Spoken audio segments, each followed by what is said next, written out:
बेंगलुरु के चमराजपेट ईदगाह मैदान का मसला हल हो गया है। एमएलए जमीर अहमद ने बीबीएमपी के कमिश्नर को तमाम दस्तावेज देकर साबित किया कि ईदगाह की मिल्कियत सेंट्रल मुस्लिम एसोसिएशन की है, जो 1965 में वक्फ गजट हो चुका है। इसके बाद बीबीएमपी कमिश्नर तुषार गिरिनाथ ने वाजे कर दिया है कि चमराजपेट ईदगाह की मिल्कियत बीबीएमपी की नहीं है, बल्कि वक्फ की है। इसका खाता नहीं बना है। अगर वक्फ अप्लाई करेगा तो हम खाता बनाकर देंगे। वाजे हो कि जमीर अहमद की कोशिश के बाद ये पूरा मामला हल हो पाया है।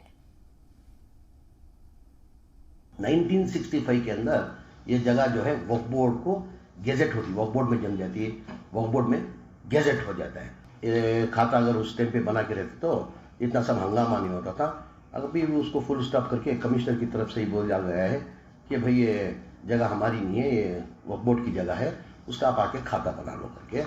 और मैं आपके माध्यम मुखांतरा जो इसका लीगल देने के लिए हमारी ज़्यादातर मेहनत हमारी एडवोकेट ज़बीउल्लाह की है, हमारे सुप्रीम कोर्ट के रिटायर्ड जज जो गोपाल गौड़ा साहब है, उनकी ओपिनियन की वजह से ये नतीजे पे आके हम लोग ठहरे।